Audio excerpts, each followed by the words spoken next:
Laura encourages Lulu. Curtis informs Michael about the upcoming story, and Joss and Vaughn abandon their Emma scam. Sonny locked Gio out for his own protection. Sasha departed PC. Curtis gave in to Drew's demands, and Marco humiliated Boyle in public. When Kai arrives at the exhibition, Trina talks about how inspiring Joel Sartor was. She wonders where Kai is. He tells what happened to Jacinda, and how he told Drew what Curtis intended to do with her. This infuriates her. She can't believe it when he says her father set Drew up. He couldn't allow Drew be slandered. Trina wishes he was more loyal to her. She can't trust him after he vowed to do nothing. He has deceived her and her family. Kai maintains he cares about her and her family, but he can't stand by and watch anything bad happen. She believes he has no idea what's going on. He asks if she'd even want to be with him, and if he'd stand back and let this happen. She isn't sure she wants to be with him at all. She will always choose her family, and he will never be part of it. Get out, she orders. Curtis informs Portia that he couldn't make it to the gallery because Drew was blackmailing him again. He explains that Kai revealed the entire plot to Drew. Portia recognizes that this is bad, particularly for their kid. Curtis warns her to be more concerned about Drew. Portia blames herself for the situation. They disagree about how to address this. He believes he must keep his commitments and protect her for the sake of their daughter. She doesn't care about his sense of honor and believes he doesn't think she's as worthy as Jordan. "Don't wait up," she exclaims, rushing out. Anna joins Gannon in the Brown Dog Bar. She's waiting for Felicia, but she just spotted Emma is with a man who is at least a decade her senior. As Vaughn and Emma prepare to leave for a calmer location, Anna rushes over and inquires about her friend. She insists that they stay so she may buy them a drink. Felicia texts to cancel and begins probing Vaughn. He leaves for the men's room. The women fight about her dating an older man. Emma claims she's an adult and he's gorgeous. Anna is particularly concerned because he works for facilities and she has a history of break-ins. When he returns, he is eager to depart. Anna will not hear of it.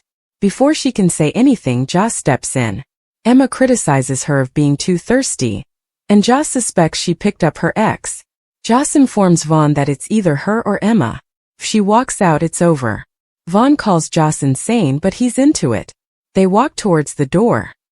He thanks her for protecting him, and they agree that if Anna is interested in him, they should abandon the Emma plan.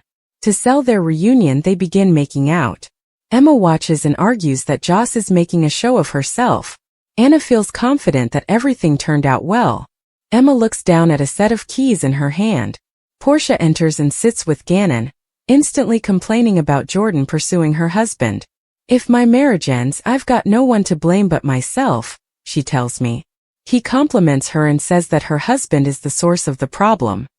He proposes that she start playing her own game, not Jordan's. She orders drinks for them. Laura visits Lulu, and her daughter informs her that Rocco has learned about Britt. "BLQ did it." "I'm sorry, little one," Laura says. Her daughter claims that BLQ set this up to maximize damage. Lulu believes Rocco is overwhelmed and does not know what questions to ask. Laura proposes they concentrate on him for now. Lulu believes he should accept that she and Dante are his parents, but he appears to be withdrawing. Laura admits that information like what Rocco has uncovered has the potential to completely transform everything. When a youngster discovers that their parents led lives they were unaware of, it complicates everything. But if the foundations are good, Rocco will always understand how much she adores him. She is confident that everything will be fine. He rushes downstairs and runs into his grandmother on the porch. Lulu listens as he tells Laura that he can't stop thinking about how he exists because Britt took him. Laura reassures him that his parents were desperate to have him. He was nothing less than a miracle. She reminds him of the miracle he experienced when his mother returned and assures him that he can rely on his parents' affection for the rest of his life. Rocco Laura porched at ABC. She explains that his parents wanted to tell him the truth, but were caught off guard.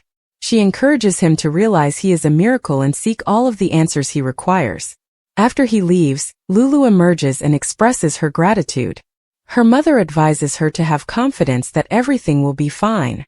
Tracy criticizes Chase's swimming style at the boathouse before telling him that his wife is on the verge of disaster, and that he must intervene. He proposes she address her concerns with BLQ herself. She believes he looks at BLQ through rose-colored glasses. BLQ looks a lot like her. They both have a tendency to blow up their lives out of vengeance. She has no doubt that BLQ is chasing Lulu. He claims that Lulu crossed a line, but the truth about Gio needed to be revealed. He believes she handled it in the worst conceivable way, potentially costing BLQ his connection with Gio. He does not believe his wife has a strategy. Tracy is certain that she will focus on the worst conceivable outcome, and he is the only person who can stop her. Chase refuses to police his wife. Tracy simply wants him to stop the situation from deteriorating further. It would be tragic if BLQ jeopardized her future over this. He pledges that no matter what his wife does, he will never leave. Nothing. She explains that her son despises her, and she is unsure how things can get much worse. Dante storms in and demands to know why she treated his son the way she did. He claims she's reached a new low. Michael defends her, but Dante explains that BLQ dug out dirt on Britt and left it in the open for his kid to discover. She maintains it was all an accident. He has no idea about that, but he is certain she tried everything to damage Lulu. Michael tells him to stop and says he has no right to judge BLQ. She urges Michael to step aside so that they can figure things out on their own. Dante informs her that they have both been out of line. Although he understands her dislike for Lulu, she expresses guilt for involving his son. It could be the worst thing she's ever done. She didn't want to make Lulu pay like way. Gio despises her even more because of this. Dante believes she is apologetic, but this does not explain how the children feel. She suggests that Gio might be more open to him now. He knows she did what she did out of love, and he feels their son will see it one day. Michael meets Curtis in Aurora. He informs Michael that all of the company's outlets would be publishing a story alleging Sonny's involvement in Natalia's death. He was attempting to outwit Drew, but Drew got ahead of him. He's not even sure if he and Portia have what it takes to go through this. Michael begs him to do whatever he can to protect his family before leaving to notify Sonny about the story. According to General Hospital teasers for Friday, July 11th, Tracy Quartermaine will ring the alarm while Dante Falconeri lashes out at Brooklyn Quartermaine. Trina Robinson will also slam traitor Kai Taylor. So let's speak about all of Friday's action. For begin, Anna Devane will ask Isaiah Gannon to serve as her cover, while she completes a mission at Brown Dog Bar.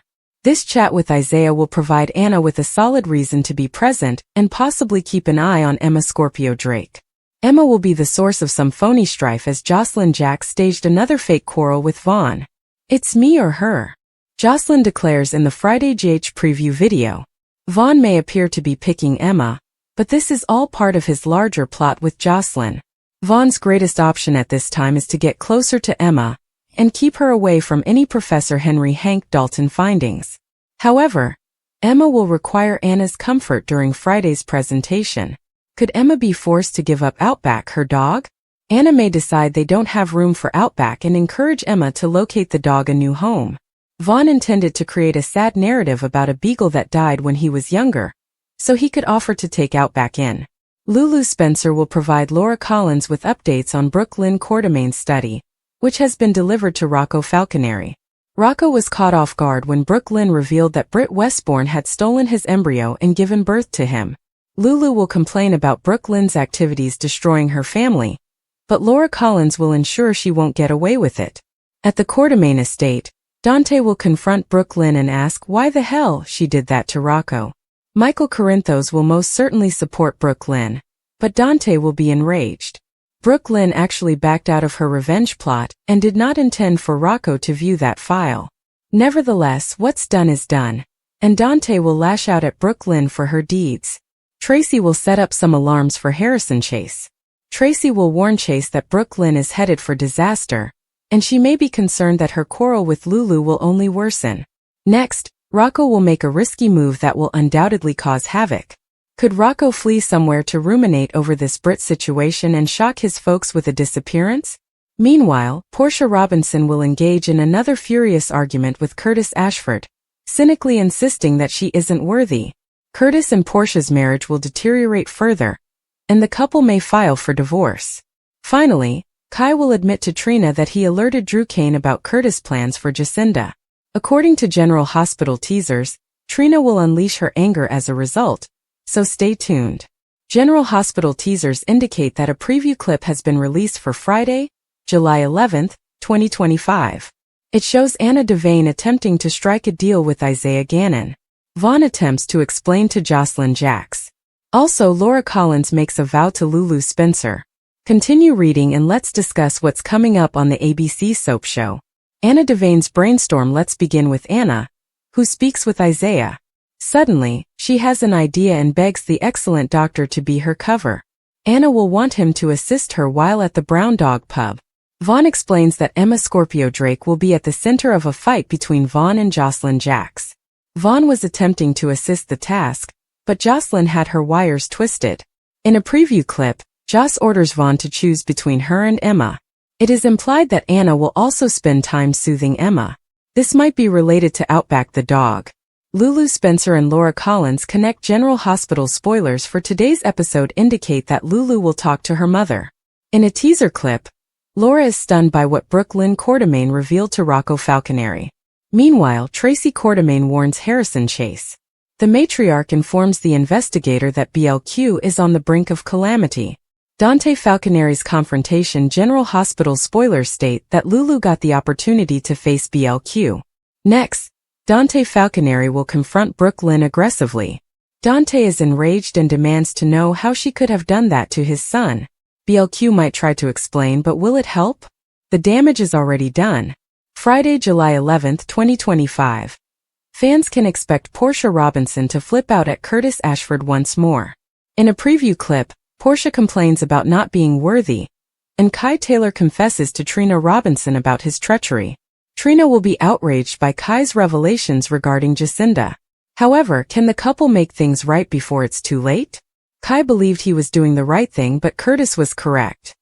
He's getting involved in matters that aren't his responsibility, which might be risky.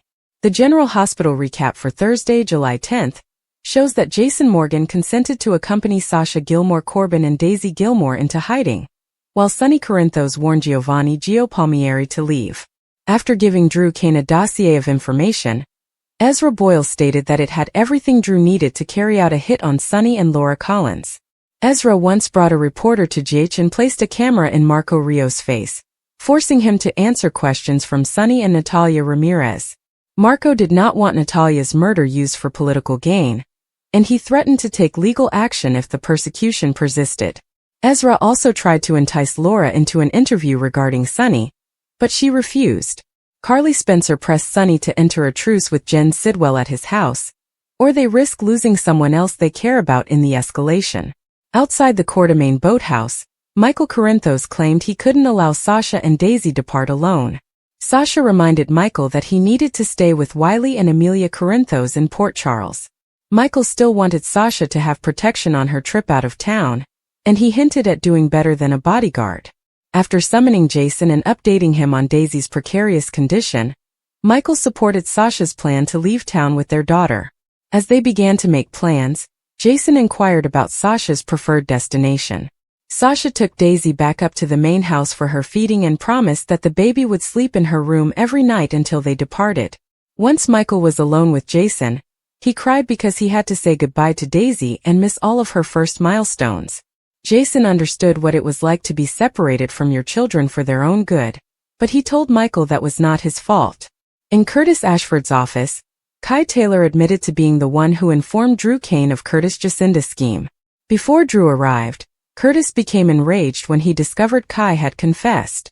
Although Curtis stated Kai didn't have to explain to him, he clarified that Kai would have to explain to Trina Robinson. Drew persuaded Curtis to publish an essay against Sonny about the Natalia problem after they argued again. Drew wanted it known that Sonny had been held as a person of interest for 24 hours, as well as that the autopsy report be published.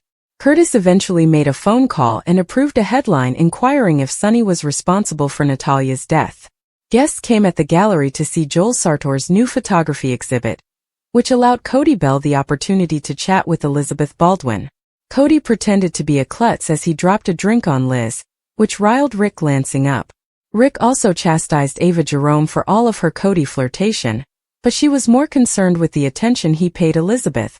As the fight heated up, Rick fled before either of them could say something they regretted. Emma Scorpio Drake was looking for information about Professor Henry Hank Dalton and his lab, but Jocelyn Jacks had none.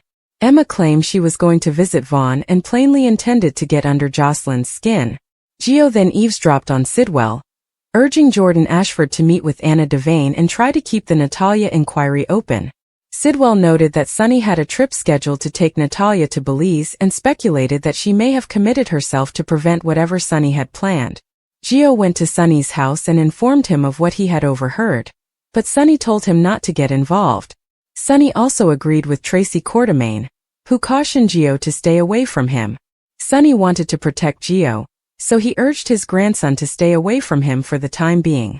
According to General Hospital previews, Sunny will do all in his ability to keep his loved ones safe, but schemes tend to go haywire in Port Charles. Jason's choice to accompany Sasha and Daisy into hiding was not taken lightly. He had sensed danger approaching for days, with whispers on the streets of Port Charles, frosty glances at the pier, and coded warnings from old acquaintances. When Sasha arrived at the apartment late at night with Daisy, scared and pallid, Jason realized the time for second-guessing had passed.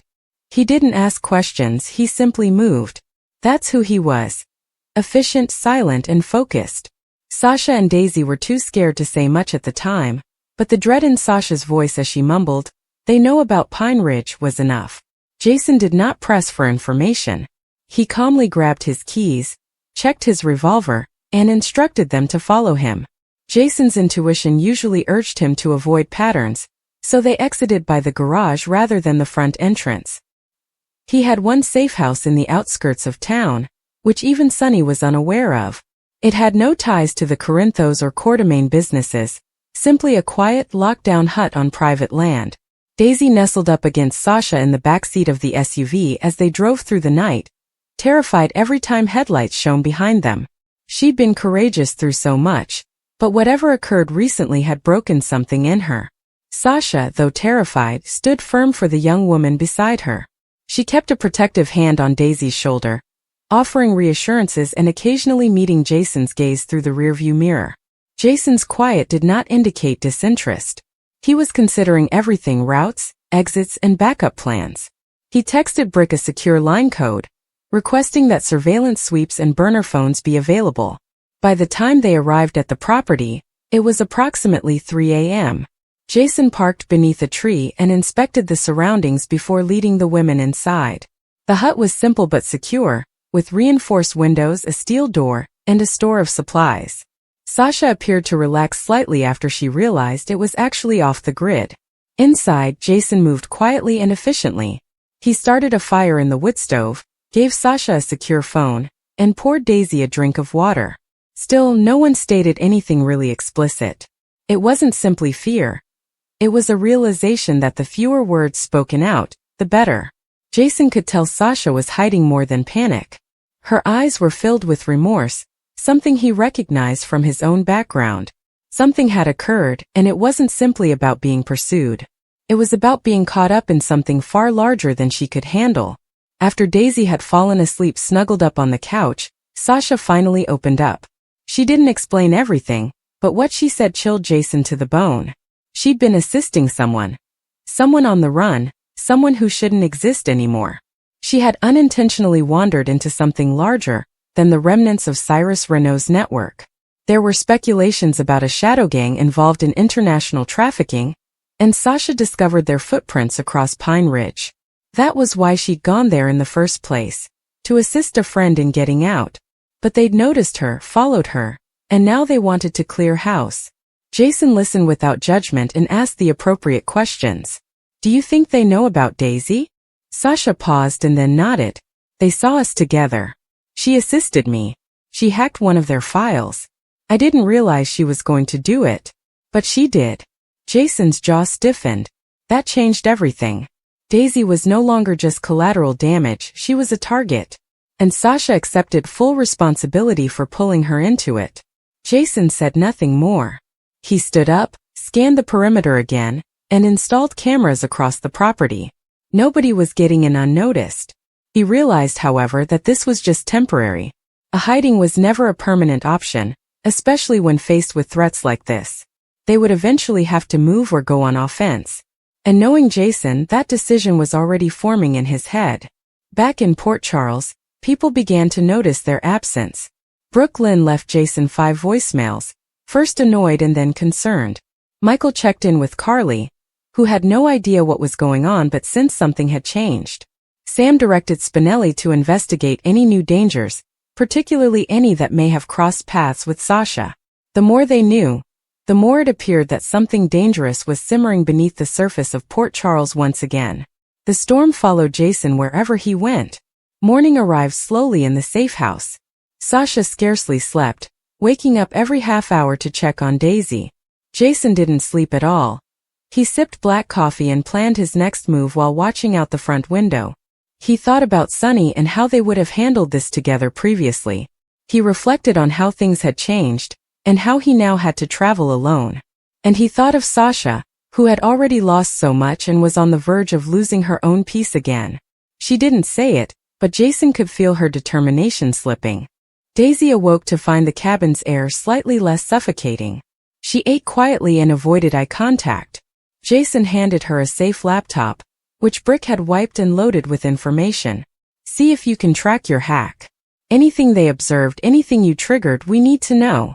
She nodded without arguing, which Jason liked. Daisy may have been young, but she was sharp. That is what made her dangerous in the perspective of those who pursued her. As the day progressed, Sasha and Jason got a minute alone outside as Daisy worked. Sasha looked at the woods for a long time before speaking. Do you think this will end with us walking away? Jason was quiet, then said, It stops when they can't hurt you anymore. Sasha nodded, but her eyes were watery.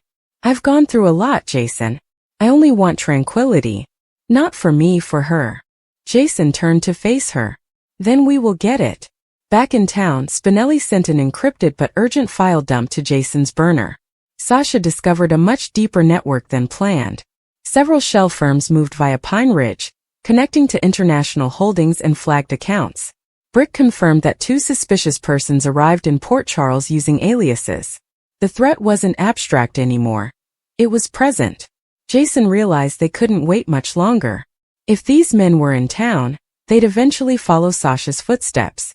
And while Jason was confident in his security, he never bet against a determined adversary. That night, he requested a favor from an old colleague in Montreal, who specialized in extraction and disappearing people. If circumstances worsened, Jason needed a way to permanently erase Sasha and Daisy. But a part of him knew that wouldn't happen. Not if he handled it first. Jason disliked running unless it was absolutely necessary. His approach was simple: eliminate the threat. Later that evening, Daisy discovered something. She'd pulled up fragments of their data systems, and one name popped again and again: Haven Port. A closed facility somewhere outside Albany, rumored to be a transfer station for human assets. Jason's blood ran cold. If that name was tied to what Sasha saw, then it wasn't just about covering up a mistake. It was about erasing anyone who ever saw the blueprint. Sasha panicked at the mention.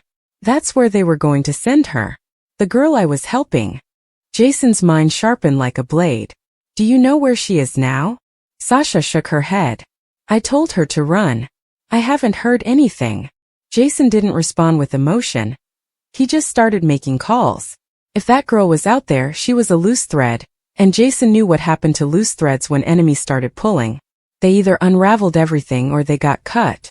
The next morning, Jason told Sasha and Daisy to be ready to move. He had a new plan, one that involved laying a trap. He'd use Sasha's previous burner to ping a location, then monitor who showed up. If their enemies were already watching the network, they'd take the bait. It was a risk, but so was everything else now. Sasha agreed reluctantly. Daisy backed him completely. If I can trace where the signal travels, she said, I might even find the origin server. Their command center. Jason gave her a faint nod. That's all the encouragement she needed. By nightfall, the trap was set. Jason would wait nearby, invisible in the shadows, while Sasha's phone broadcast from a spot near the old Pine Ridge Road. Daisy tracked activity from inside the SUV, eyes darting over code and firewalls. Hours passed, nothing.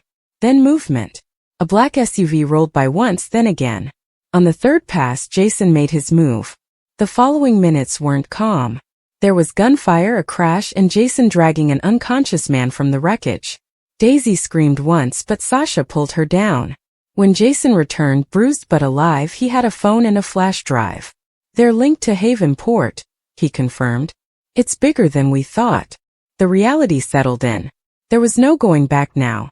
Jason didn't flinch. "Next move, we shut them down." And Sasha, despite everything, finally let out a shaky breath. Because with Jason by her side, she didn't feel helpless anymore. She felt protected. Even in hiding, even in fear, there was still a chance for justice. And maybe even redemption. General Hospital spoilers show that many are wondering if Sasha Gilmore Corbin has had enough. Does Sasha finally deserve some happiness rather than another round of misery? When it comes to soap characters, some level of sorrow is to be expected. Drama is important to keep narratives rolling. Therefore, everyone will experience some sorrow on a regular basis. However, the number of bad encounters Sasha has had seems excessive at this point. Sasha never gets to experience true bliss for long since the GH writers are constantly devising new ways to torture her. Sasha has been through a poisoning crisis, a fight with heroin addiction, a heart attack, the death of her baby child, and the loss of her husband Brando Corbin. Of course, Gladys Corbin took advantage of the conservatorship scenario, stealing from Sasha while her dodgy doctor nearly killed her in Ferncliff. Then Sasha's new love was snatched from her when she discovered Cody Bell was her cousin. We can't forget about Sasha's kidnapping by Jen Sidwell, which was yet another horrible experience. Willow Tate is now making it appear that Sasha is losing her mind. Sasha has previously struggled with her mental health, thus she does not deserve to be used in this way. It's beyond cruel to scare Sasha with all of Daisy Gilmore's tricks, especially after all of the grief she endured following the death of baby Liam Corbin. Nonetheless, Willow has convinced herself that her acts are justifiable, thus her heinous plot is primarily about sending Sasha and Michael Corinthos a lesson. Many admirers have taken to social media to protest about Sasha's newest nightmare and question if enough is enough. Sasha never had a chance to simply appreciate her new baby girl since the gaslighting began shortly after Daisy was born. Things are now worsening as a result of Willow's escalation, so we'll keep you updated on any additional bad news that emerges. Do you believe Sasha deserves a period of pure happiness? Has Sasha experienced enough traumas and mental health problems in one lifetime? General Hospital spoilers indicate that some surprising Sasha scenes are still to come, so stay tuned. General Hospital spoilers suggest that young baby Daisy's stalker is none other than Willow Tate. Fans were taken aback during the Tuesday, July 8th episode when Willow scooped up the newborn from her cot and explained why they were going on a walk. Willow is enraged by both Sasha Corbin and Michael Corinthos' betrayal, and because she has lost her own children, she intends to serve them justice. Willow's mental health has suffered since she lost custody of Wiley and Amelia Corinthos to Michael. But what consequences will she face if the truth is revealed? Willow Tate has crossed many lines. General Hospital spoilers reveal that Willow is constantly breaking the law. She no longer resides in the Quartermain mansion, thus even being in Daisy's neighborhood is a serious offense. In addition, handling the infant and taking her for a stroll is strictly prohibited. Willow will most definitely try to kidnap the child at some point. However, the most tragic aspect of all of this is that many people believe Sasha is going through a mental breakdown. Will they trust her when Daisy goes away again, or is it too late? What happens to Willow? Unfortunately, it appears like a storyline is emerging in which Michael questions Sasha's sanity when he should be concerned about Willow. Sasha has been through so much, and her mental health has previously been questioned, so Michael's doubts about her ability to care for their child will be terrible. The silver lining is that the truth will eventually be revealed. So where does that leave Willow? Will she serve time in prison or in a mental health facility? Geach appears to be implying that Willow suffers from dissociative identity disorder, which would explain her misdeeds. After all, Willow's actions are entirely out of character.